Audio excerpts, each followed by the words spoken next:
और भला क्या कुछ कहा जाए। महात्मा ब्राह्मण विद्वानों को सुनाओ तो महाराज संकोच ही लगता है, हो न हो कुछ गलती अशुद्ध ऐसी निकल जाए। और ऐसे व्यस्तम समय में हमारे आचार्य श्री ने समय निकाला है।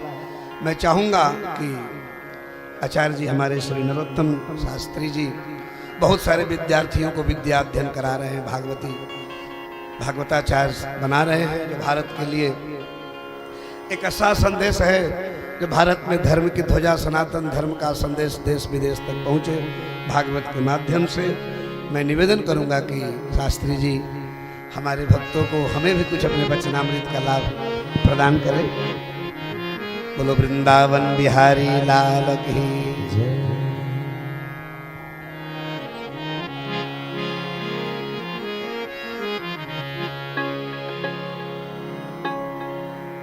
आपका पसंदीदा राग है।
देवकी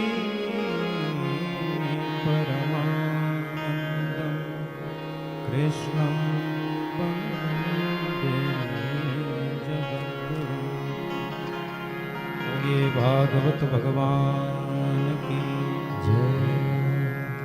सर्वप्रथम श्रीमद्भागवत महापुराण को प्रणाम करते हुए एवं व्यासपीठ पर विराजमान हमारे भागवत कथा एवं भक्तमाल की कथा के परम विद्वान श्री प्रिया शरण भक्तमाली जी महाराज जी के चरणों में प्रणाम करते हुए और हमारे सभी आचार्य महापुरुषों का, विद्वानों का दर्शन हो रहा है, इन सबके चरणों में प्रणाम करते हुए और संगीत की गंगा बहाने वाले, हमको क्या पता था महाराज जी आपने बड़ा अच्छा कार्य कर दिया। हमारे परम स्नेही जो हारमोनियम पर संगत कर रहे हैं श्री राधेश्याम नागर जी एवं उनके सुपुत्र, आपके सभी जो संगीतकार भाई हैं उनको भी वंदन करते हुए सभी हमारे श्रोता भाई एवं भक्तिमती माताएं, मैं आज आपको हृदय की बात बता रहा हूँ कि पुरुषोत्तम मास चल रहा है। ये तो बहुत अच्छा रहा कि महाराज जी ने पहले दिन ही हमें संकेत कर दिया कि आपको आना है। बाकी हम पुरुषोत्तम मास में जितने समय फ्री रहते हैं तो देखते हैं कि कहाँ कथा चल रही है और कहाँ कथा का रस लिया जाए। तो हम तो आ ही रहे थे पर आपने और आज्ञा कर दी तो और ज़्यादा फिर बल मिल गया। तो अधिक मास के इस पावन अवसर पर हमारे शास्त्रों में आया है, इसका नाम है पुरुषोत्तम मास। और पुरुषाणाम पुरुषेषु उत्तमः इति पुरुषोत्तमः। तो जो संपूर्ण 12 महीनों में जो सबसे श्रेष्ठ है ये 13वां महीना है और ये साक्षात भगवान का स्वरूप है। तो एक तो पुरुषोत्तम मास और महाराज उसमें भी हम लोग श्रवण कर रहे हैं श्रीमद् भागवत महापुराण को। तो 18 पुराणों में, 4 वेदों में, 60 शास्त्रों में यह भी परम श्रेष्ठ है। तो ऐसे दिव्य श्रेष्ठ ग्रंथ को, और उसमें भी ये भूमि के बारे में भी क्या कहा जाए। अब ग्रंथ भी श्रेष्ठ है और महाराज महीना भी श्रेष्ठ है, पर एक श्रेष्ठता की बात और कहूँगा कि जिस जगह आप विराजे हो, शास्त्र कहते हैं पृथिव्याम सर्वदेशेषु भारतः परमोत्तमः और भारते ब्रजभू श्रेष्ठा तत्र वृंदावनम परम। यदि ये कोई प्रश्न करें कि पृथ्वी के संपूर्ण देशों में सबसे बढ़िया जगह कौन सी है, तो एक ही उत्तर मिलेगा, बोले भारत भूमि। और यदि कोई ये पूछ ले कि भारत भूमि में सबसे बढ़िया जगह कौन सी है, तो एक ही उत्तर है 84 कोस का ब्रजमंडल।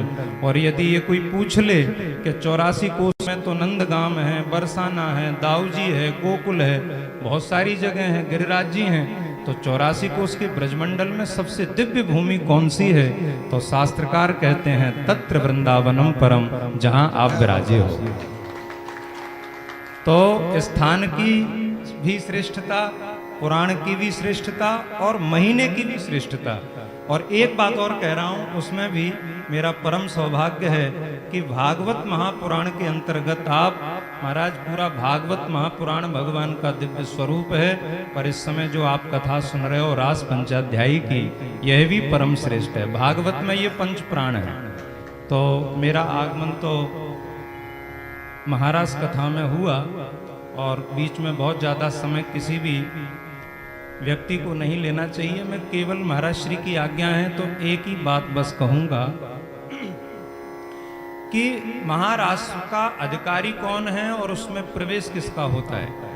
तो महाराज जी ने आपको सुनाया होगा, हेमंते प्रथमे मासी नंद ब्रज कुमारिका। तो हेमंत ऋतु का प्रथम महीना और उसमें भी हेमंते प्रथमे मासी नंद ब्रज कुमारिका। और श्रीमद् भागवत महापुराण में हमारी ब्रज गोपियों को कुमारी कहा है। यदि मैं आप लोगों से पूछूं कि हम लोगों की दृष्टि में कुमारी कौन है, देहात में तो महाराज जी जिसका विवाह नहीं हुआ उसको लोग कहते हैं कि ये कुमारी है। पर शास्त्र की दृष्टि से कुमार एक अवस्था है। कुमार अवस्था है, जैसे बाल्य अवस्था, पौगंड अवस्था, किशोरावस्था, कुमार अवस्था, तो ये सब जो है अवस्थाओं के नाम हैं। तो श्रीमद् भागवत महापुराण में जो कुमारी शब्द का संबोधन किया है श्री सुखदेव स्वामी ने, वो ब्रज गोपियों के लिए है। तो कुमारी शब्द का अर्थ क्या है? अच्छा देखो, भागवत में भी गोपियों को कुमारी कहा और रामचरित मानस में भी एक पात्र वो है जिसको श्री तुलसीदास जी कुमार कहते हैं। अब दोनों में बड़ी अच्छी संगति है, तो हमें कुमारी बनना पड़ेगा। कुमारी शब्द का यदि अर्थ करें तो एक व्याकरण की दृष्टि से अर्थ होगा कुत्सितम कामम मारयति स कुमारः। जो कामदेव को मार दे, उसका हनन कर दे, उसका नाम कुमार। लेकिन यहाँ पर ब्रज गोपियों को कुमारी कहा। तो यदि कोई व्यक्ति ये कहे कि साहब इनका विवाह नहीं हुआ, सभी ब्रज की गोपियां महाराज कात्यायनी मैया के मंदिर में जाती हैं, प्रार्थना करती हैं, कात्यायनी महामाये महायोगिन्य दीश्वरी और नंद गोप सुतन देवी पतिम में कुरुते नमः। सारी जितनी भी ब्रज में गोपियां हैं, रास के पूर्व में यही कात्यायनी देवी की उपासना कर रही हैं और प्रार्थना करती हैं कि हे कात्यायनी देवी, वो नंद का लाल हमें पति रूप में मिल जाए।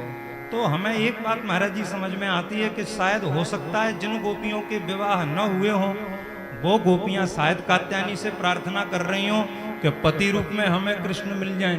पर आश्चर्य की बात तो ये है, बोले एक गोपी का विवाह भी हो गया और उसके बच्चे भी हो गए और उसके बच्चों के भी बच्चे हो गए, मुंह में दांत नहीं, सारे शरीर पर झुर्रियां पड़ गईं।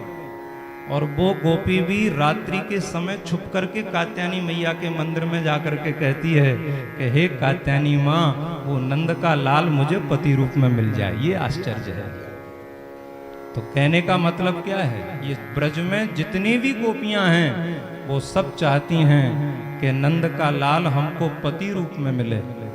अच्छा, यहाँ आज वर्तमान समय में एक बड़ी गड़बड़ी है, पति मिलता है बाद में। इस समय जो भयानक रोग चल रहा है, जिसको आजकल लोगों ने कह दिया प्रेम रोग, पर ये प्रेम रोग तो हो नहीं सकता, पर विवाह तो बाद में होता है। पर हम लोगों की अधिकांशतः स्थिति ये है कि विवाह से पहले ही मन किसी और को दे देते हैं। पर ब्रज गोपियों की श्रेष्ठता क्या है, बोले विवाह भी हो गए, बच्चे भी हो गए और नाती पंती वाली भी हो गई, पर गोपियां कहती हैं कृष्ण हमारे पास में सब कुछ है, विवाह हो गए, बच्चे हो गए, पति वाली हैं, नाती नतुला वाली हैं, पर हमने अभी तक अपने मन को सुरक्षित रखा है। ये मन तो हम केवल तुम्हारे चरणों में अर्पित कर रही हैं। तो भागवत के अनुसार कुमारी हो गई ब्रज की गोपियां, जिन्होंने अपने मन को गिरधर गोपाल के चरणों में लगाया। अब रामचरितमानस के कुमार को और सुनो। जब हमारे भगवान राम, लक्ष्मण और जानकी तीनों जा रहे थे, सो महाराज सबसे पहले इधर पूतना आई और उधर ताड़का आई, और उसके बाद में फिर सूपनखा आ गई। और सूपनखा ने जो राम जी को देखा, और राम जी को जो देखा, तो राम जी को देख करके मंत्रमुग्ध हो गई और प्रार्थना कर रही है। तो सूपनखा ने एक ही प्रार्थना की, तुम सम पुरुष नमो सम नारी, तुम सम पुरुष नमो सम नारी, तुम सम पुरुष नमो सम नारी, तुम सम पुरुष नमो सम। यह संजोग वेद रचयु विचारी, यह संजोग वेद रचयु विचारी, तुम सम पुरुष नमो सम नारी, तुम सम पुरुष नमो सम नारी, यह संजोग वेद रचयु विचारी, तुम सम पुरुष नमो सम, तुम सम पुरुष नमो सम, तुम सम पुरुष नमो।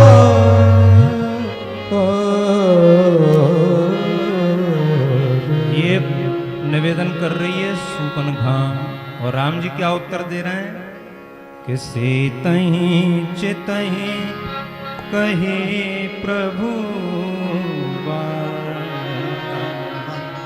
अयहि कुमार मोर लघु भ्राता। तो राम जी ने सीता जी की तरफ दृष्टि की, और सीता जी की तरफ दृष्टि डाल करके राम जी ने कहा, बोले अहं कुमार मोर लघु भ्राता, तुम मेरे से कहती हो कि मुझे आप बहुत अच्छे लग रहे हो, पर ये मेरे भैया लक्ष्मण हैं और तुम भी कुमारी हो और ये भी कुमार हैं, तो जोड़ा बढ़िया रहेगा, तो इसीलिए आप उनको निहारो। तो भागवत की तो कुमारी हैं ब्रज की गोपी, और रामचरितमानस के कुमार हैं श्री लक्ष्मण जी। अब आप लोग जरा इस विचार करो कि कुछ लोग कहते हैं बोले लक्ष्मण जी कुमार कैसे हैं, और इनको कुमार क्यों कहा राम जी ने? और कोई नहीं कह रहा, राम जी कह रहे हैं अयहि कुमार मोर लघु भ्राता। क्या लक्ष्मण जी अविवाहित हैं? अरे लक्ष्मण जी की तो पत्नी है, उनका नाम तो उर्मिला है। पर लक्ष्मण जी भी सचमुच कुमार हैं। मैंने कहा ना कि कुमार कौन है और कुमारी कौन है, और रास में उसी का प्रवेश है, किसी अरे गहरे व्यक्ति का नहीं है।